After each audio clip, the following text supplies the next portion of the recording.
Hello viewers, welcome to social post TV. నేను మీ కృతిక. ఈరోజు మనతో పాటు కార్తిక్ గారు ఉన్నారు, క్లినికల్ హిప్నోథెరపిస్ట్. అండ్ మీకు ఒక సర్ప్రైజ్ కూడా ఉంది. చివరి వరకు ఇంటర్వ్యూ చూడండి.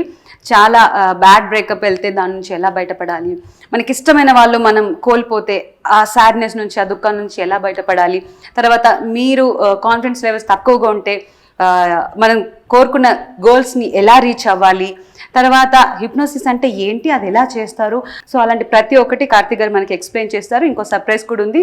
ఇంటర్వ్యూని చివరి వరకు చూడండి. So let's start. నమస్తే అండి. నమస్తే సార్. ఈ మధ్య మనం హిప్నటిజం అనే మాట చాలా వింటున్నాం. అంతకు ముందుకు అంటే జస్ట్ ఏదో వినేవాళ్ళం, సినిమాల్లో చూసేవాళ్ళం, కానీ ఇప్పుడైతే ప్రతి ఒక్కరి నోట్లో ఇదే మాట వినిపిస్తుంది. ఎందుకంటే రీసెంట్గా మదనపల్లిలో జరిగిన సంఘటన ద్వారా అసలు హిప్నటిజం అంటే ఏంటి సార్, దాన్ని ఎలా చేస్తారు? సో హిప్నోసిస్ అంటే చాలామందికి చాలా మిస్అండర్స్టాండింగ్స్ ఉన్నాయి. హిప్నోసిస్ అంటే మైండ్ కంట్రోల్ అనుకుంటారు.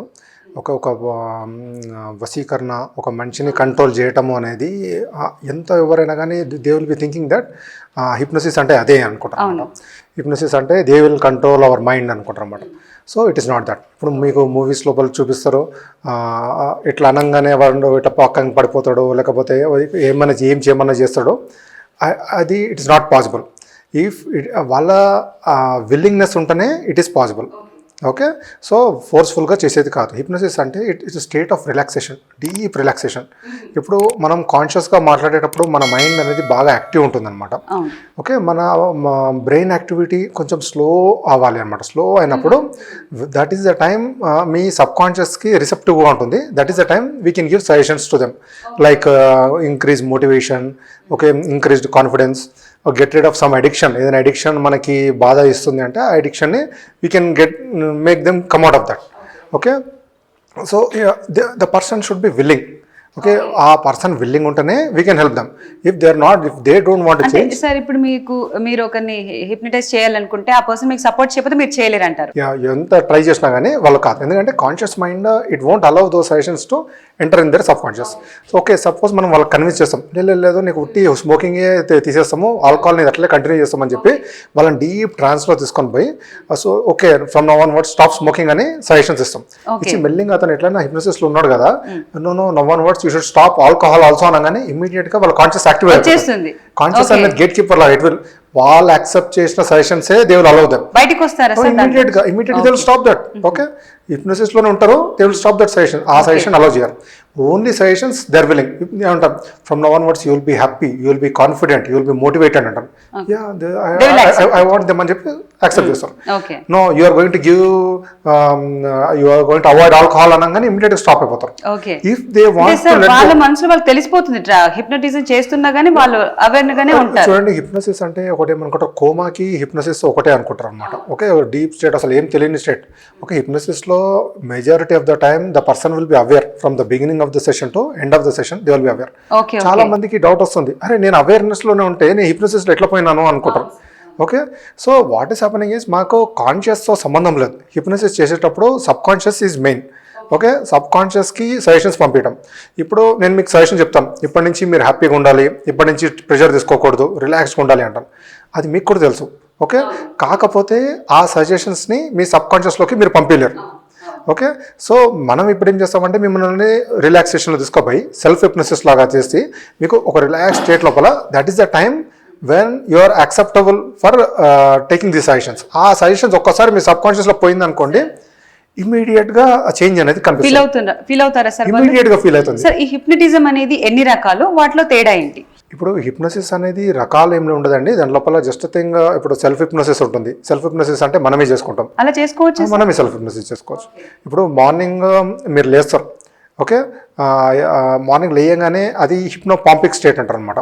మార్నింగ్ మనం బెడ్ మీద లేస్తాం, లేచిన తర్వాత ఇంకా యాక్టివ్ కాము, ఇంకా బెడ్ మీద ఉంటాం, not sleep, not, that is hypnopompic state. ఇప్పుడు మనకి చాలా మంది చెప్తారు ఏమంటే మార్నింగ్ లేయంగానే చదువుకో అంటారు, అప్పుడు మీ మైండ్ ఫ్రెష్ ఉంటుంది అప్పుడే. సో అదొక హిప్నోటిక్ స్టేట్.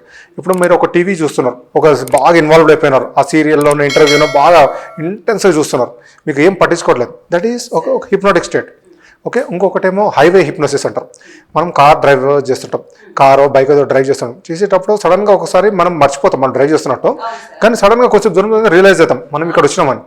అప్పుడు మన సబ్ కాన్షియస్ మన కంట్రోల్ తీసుకుంది. Okay, తీసుకొని మనకంటే మంచిగా లేకపోతే as equal as us it will drive us. సడన్గా మన ఇంటికి ఎట్లా వచ్చినాము అని మన డౌట్ వస్తుంది, మనం ఏదో ఆలోచిస్తుండే.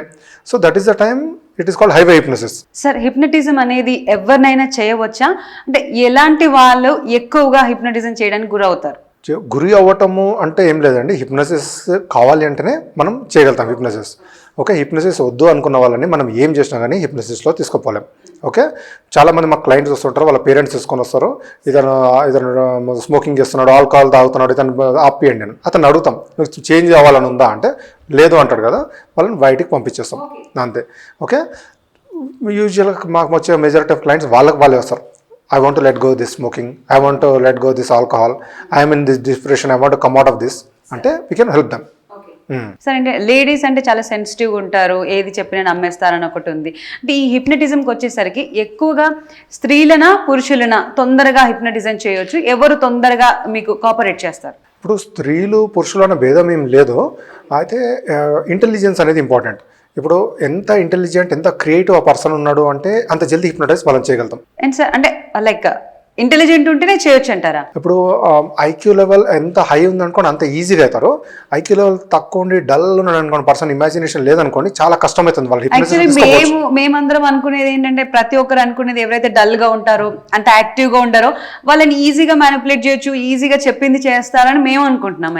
అంటే వాళ్ళు ఇప్పుడు సజెషన్స్ తీసుకోవాలంటే కూడా ఇప్పుడు ఇమాజినేషన్ మేము చెప్తాం అనమాట. యూ విజువలైజ్, నువ్వు ఒక పార్క్ లో ఉన్నట్టు ఇమాజిన్ అంటాం. ఇప్పుడు అతనికి ఆ ఇమాజినేషన్ ఎబిలిటీ లేదనుకోండి, కష్టమవుతుంది. It will take longer time. అదే బాగా క్రియేటివ్ పర్సన్ ఉన్నాడు అనుకోండి, నువ్వు ఒక పార్క్ లో ఉన్న imagine, yes I'm the park, okay no I'm going there, okay imagine there is a staircase అంటే వాళ్ళు ఇంకా డీప్ వెళ్ళిపోతారు అనమాట, చాలా డీప్ వెళ్ళిపోతారు. వీళ్ళకి ఉంటుంది, కాకపోతే చాలా టైం పడుతుంది, కొంచెం ఎంత ఎఫెక్టివ్ వాళ్ళంత ఎఫెక్టివ్ ఉండదు. ఎవరికి అంటే డల్ గా ఉన్న వాళ్ళకి ఎక్కువగా మంచిగా వర్క్ చేయాలంటే బాగా తెలివిగా ఉన్న వాళ్ళ మీదే, బాగా ఇంటెలిజెంట్ ఉన్న వాళ్ళకి చాలా ఈజీగా వర్క్ అవుతుంది హిప్నోసిస్. ఓకే, వాళ్ళకి అది if they are willing. Sir, ఈ మధ్య మన మూవీస్ లో చూస్తే ఎక్కువగా హాలీవుడ్ మూవీస్ నుంచి మన టాలీవుడ్ లోకి వచ్చేసాయి. మూవీస్ లో చూస్తే ఏంటంటే ఆ పర్సన్ ఇప్పుడు పలానా వర్క్ పర్సన్ తీసుకొని అది వెళ్ళి అక్కడ నుంచి అది దొంగిలించు, వాళ్ళని చంపేయి అలాంటివి హిప్నటైజ్ చేసేసి వాళ్ళని చేస్తారు, వాళ్ళు చేసుకొని వస్తారు, మళ్ళీ వాళ్ళకి తెలియదు సార్. సో అలా నిజంగానే మన నిజమైన లైక్ రియల్గా ఒక పర్సన్ మీద మనం హిప్నటైజ్ చేయించి అలాంటి పనులు చేయించి వచ్చేస్తారు, అది పాసిబుల్ అవుతుందంటారా? It is only possible in movies. Real లైఫ్లో ఇట్ ఇస్ నాట్ పాసిబుల్. ఒక మనిషి మైండ్ కంట్రోల్ అనేది మనం చేయలేం. ఎంత ట్రై చేసినా కానీ అతను విల్లింగ్నెస్ లేకపోతే we cannot do that. Okay, only in movies లోపల చూసి అందరూ మనం అనుకుంటాం ఎస్ వాళ్ళని కంట్రోల్ చేస్తున్నాడు, హిప్నోసిస్ వల్లనే వాళ్ళు చేసేసుకున్నారు అని. ఒక మనిషి విల్లింగ్నెస్ లేకుండా we cannot make them do anything. ఎవరో పెద్ద ఇంటెలిజెంట్ పర్సన్ అవసరం కూడా లేదంటే, చిన్న ఒక 3 year old బాబుని తీసుకొని మనం ఎంత ట్రై చేసి హిప్నోటైజ్ చేయాలన్నా కానీ we cannot control their mind. If they are willing then only it is possible. అంటే సినిమాలో చూపించింది అంత ఫేక్ అంటారు, అలా ఏముండదు? No, there is nothing like mind control చేసేది అంత hypnosis it is not possible. Sir, trance అని హిప్నటిజం అంటే ఏంటి తేడా సార్? అంటే వాళ్ళు రెండింటిని ఎందుకు అలా వేరు పేర్లతో పిలవడం? ఇప్పుడు ట్రాన్స్ అంటే ఒక రిలాక్స్ స్టేట్ ఆఫ్ మైండ్, ఒక స్టేట్ ఆఫ్ మైండ్ మనం ట్రాన్స్ అంటాం. Okay, that is it. Okay, కొంచెం మంది డీపర్ ట్రాన్స్ అంటారు, ఇంకా deeper relax state of mind అంతే. ఇంకా అంతకంటే డీప్ అంటే వాళ్ళు కొమ్మలో ఉంటారు. ఓకే, అంతకంటే డీప్ లోపల మనం ఏం మాట్లాడిన సజెషన్ ఇచ్చినా కానీ యూజ్లెస్. ఓకే, సో ఇప్పుడు మనం మాట్లాడుకునే స్టేట్ని బీటా స్టేట్ అంటాం అనమాట. ఓకే, హిప్నోసిస్ లోపల ఆల్ఫా స్టేట్ అనేది కొంచెం బ్రెయిన్ వేవ్ కొంచెం స్లో ఉంటుంది. ఆ టైం లోపల సజెషన్స్ ఏమైనా తీస్తే అది సబ్ కాన్షియస్ మైండ్లోకి దే విల్ ఎంటర్. ఓకే, ఇప్పుడు ఇంకా డీపర్ స్టేట్ పోతే అప్పుడు సజెషన్ ఇచ్చినా కానీ వాళ్ళకి గుర్తు ఉండదు మనం ఏం సజెషన్ ఇచ్చినాం అనేది. ఓకే, సో ఓన్లీ మూవీస్లో చూపిస్తారు దట్ ఈస్ లైక్ ఇట్లా I'm hypnotising you, go and get that money, go and get that painting అంటారు. సార్, ఇలా చిట్కు వేయగానే మళ్ళీ వాళ్ళు బయటకు వస్తారు, మళ్ళీ వెళ్ళగానే లోపలికి వెళ్ళిపోతారు, అదేంటి సార్? అప్పుడు ఒక ట్రిగర్ అనమాట. మనము ఇప్పుడు హిప్నోసిస్లో స్టార్టింగ్ చేసే ముందు వాళ్ళకి చెప్తాం, ఓకే నేను I will going to count from 1 to 10 count చేస్తాను. 10 అనేసరికి నీ మైండ్ ఫుల్గా యాక్టివ్ అయిపోతుంది, you will arise from this state అంటాం అనమాట. ఓకే, సో అది వాళ్ళకి ఒక ట్రిగర్ లాగా ఉంటుంది. సో నేను వాళ్ళకి ఒక ట్రిగర్ చెప్తాను, నేను చిట్కేయంగానే ఇమీడియట్గా నువ్వు ట్రాన్స్లోకి వెళ్ళి బయటకు వస్తావని చెప్తాం. సో ఇమీడియట్గా బయటకు వచ్చేస్తారు ట్రాన్స్లోకి వెళ్ళి. అది ఇంకొక 1 or 2 times చేసిన తర్వాత ఇంకా ఎఫెక్టివ్ ఉంటుంది. Each time we are doing it the person will be even going. తర్వాత మనం ఫస్ట్ టైం ఒక పర్సన్ని హిప్నోసిస్ తీసుకుపోయేటప్పుడు first we have to teach them, okay this ఇట్లా పోవాలి, ఇట్లా రిలాక్స్ కావాలి, ఇట్లా కావాలి. తర్వాత ఆ హిప్నోసిస్లోనే ఒక ట్రిగర్ పెడతాం ఏమంటే నెక్స్ట్ టైం హిప్నోసిస్ లోపల నేను ఇట్లా చిటికేస్తే if you what that suggestion post hypnotic suggestion కావాలంటే నువ్వు ఇంకా డీప్ ట్రాన్స్లో పోతావు అని suggestions. So anyhow I want this hypnosis to get out of my problem అని చెప్పి వాళ్ళు కూడా యాక్సెప్ట్ చేస్తారు. సో నెక్స్ట్ టైం మనం ఆ చిటికేసినప్పుడు ఇమీడియట్గా ఇంకా ఎక్కువ రిలాక్స్ అవుతారు if they are willing. Okay, so ఇట్లాంటి సిచ్యువేషన్స్ మనం పోస్ట్ హిప్నోటిక్ సజెషన్స్ అంటారు అనమాట వీటిని. ఓకే, సో మనం ఇప్పుడు ఏం చేస్తాము, ఒక అతనికి స్టేజ్ ఫియర్ ఉంది. సో అతనికి హిప్నోసిస్ తీసుకోపోయి నెక్స్ట్ టైం నువ్వు స్టేజ్ చూడగానే నువ్వు ఎక్సైటెడ్ అయిపోతావు అని చెప్పి సజెషన్ ఇస్తాం. నెక్స్ట్ టైం ఇమీడియట్గా ఆ స్టేజ్ ఆ సౌండ్స్ చూడగానే యుల్ బి గెట్ ఎక్సైటెడ్. ముందు అర్లియర్ అన్న బ్రెయిన్ లోపల ఏం మెకానిజం ఉండే, స్టేజ్ చూడగానే ఫియర్, భయం పడడం, చెమట రావడము, హార్ట్ బీట్ రావడం ఇట్లా. సో ఇప్పుడు ఆయనకి రివర్స్గా ఏం పెడతామని, ఇప్పుడు నువ్వు స్టేజ్ చూడగానే నువ్వు ఎక్సైటెడ్ అయిపోతావు, యూ విల్ ఎంజాయ్ దిస్ అంటావు. సడన్గా స్టేజ్ పోతాడు, ఎందుకో తెలియదు కానీ ఆయనకి he will be feeling excited. అరే లోపలికి వెళ్ళి I'm feeling excited, I must be excited అని. ఇంకా సార్ ఈ హిప్నోటిజం అని కానీ ట్రాన్స్ అనేది చదువు విషయంలో, పిల్లల చదువు విషయంలో ఏ విధంగా ఉపయోగపడుతుందా సార్? అంటే వాళ్ళ కాన్ఫిడెన్స్ లెవెల్ని పెంచడంలో. ఇప్పుడు ఒక పిల్లోడికి ఇప్పుడు యావరేజ్ మార్క్స్ వచ్చే పిల్లోడు ఉంటాడు, అతను ఏమనుకుంటాడంటే నేను ఎట్లయినా 60 మార్క్స్ తెచ్చుకోవాలి లేదా 80 మార్క్స్ తెచ్చుకోవాలనుకుంటాడు. ఓకే, అతను బాగా హార్డ్ వర్క్ చేస్తాడు ఎందుకంటే ఐ వాంట్ గెట్ దట్ అని. కాకపోతే అతని మైండ్ లోపల ఒక బిలీఫ్, నమ్మకం ఏముంది అంటే నీకు 50 మార్క్సే వస్తాయి, నువ్వు అంతే యావరేజ్ స్టూడెంట్ అని చెప్పి ఉంటుంది. అది ఎవరో చెప్పిండొచ్చు లేదా వాళ్ళే పెట్టుకొని ఉండొచ్చు వాళ్ళ ఎక్స్పీరియన్స్ తోటి. సో అతను కష్టపడుతుండేసరికి అతను సబ్ కాన్షియస్ మైండ్ ఏమంటుంది అంటే స్టాప్ అంటది, స్టాప్, నువ్వు ఇంతే. అంటే వాళ్ళు అనుకున్నదా సార్, వాళ్ళ బ్రెయిన్ చెప్పిద్దా? వాళ్ళ సబ్ కాన్షియస్ మైండ్ చెప్తుంది. ఓకే, వీళ్ళ ముందు అనుకున్నారు అలా నాకంత ఉండదు, నేను అంత ఎక్స్పీరియన్స్ తోటన్నా లేకపోతే ఎవరన్నా వాళ్ళ రెస్పెక్ట్ ఇచ్చే వాళ్ళ పేరెంట్స్ కానీ సమ్మన్ లేకపోతే వాళ్ళ ఫ్రెండ్స్ ఎవరన్నా ఒక నమ్మకం, ఒక బిలీఫ్ అనేది వాళ్ళలో ఇంప్లాంట్ చేసి, అంతకంటే ఎక్కువ చదవలేవు, నువ్వు చదవలే, నీకు రాదు, ఎవరైనా క్రిటిసైజ్ చేసి నీకు రాదు అని అనుకోగానే. సో అప్పుడు ఎత్తనైనా ఆయన హార్డ్ వర్క్ చేస్తుండే కొద్దీ ఇమీడియట్ గా అతని లోపల బ్లాక్ వచ్చేస్తుంది. ఓకే, ఆ బ్లాక్ ఎట్లా వస్తుంది అంటే సడన్గా ఇట్లా స్టాప్ కాదు, ఆ పాత థాట్స్ గుర్తుకొస్తాయి. లాస్ట్ టైం నువ్వు చదివినావు, ఏమొచ్చింది నీకు అని చెప్పి ఆ థాట్స్ వస్తాయి. ఓకే, లేకపోతే ఇంకా అట్లా లేదు, నేను ఆ థాట్స్ వచ్చినాక నేను చదువుతాను, ఈసారి I want to prove my self అని చెప్పి ఇంకా చదువుతూనే ఉన్నాడంటే అతనికి ఏమి డిస్ట్రాక్షన్స్ అతన్ని ఎఫెక్ట్ అవుతాడో అవి అతని సబ్ కాన్షియస్ మైండ్కి తెలుసు. ఆ డిస్ట్రాక్షన్స్ని అతని మైండ్ తీసుకొని వస్తుంది. ఓకే, టీవీ చూడు, యూట్యూబ్లో ఏమొస్తుందో చూడు అని చెప్పి అది వస్తుంది అనమాట. లేదా ఫ్రెండ్కి కాల్ చేయాల్సి వస్తుంది. నేను అది కూడా కాదు, నేను ఐ వాంట్ వాళ్ళే ఫైట్ చేస్తారా సార్, వాళ్ళ ఇన్నర్ కాన్ఫ్లిక్ట్ అంటారు. ఓకే, వాళ్ళ సబ్ కాన్షియస్ మైండ్ లోపల కాన్ఫ్లిక్ట్ వస్తుంది అనమాట. ఓకే, ఎందుకంటే సబ్ కాన్షియస్ మైండ్ ఏమంటే మిమ్మల్ని ప్రొటెక్ట్ చేయడానికి ఉంది. ఓకే, మార్పు అనేది దానికి నచ్చదు. Okay, good or bad.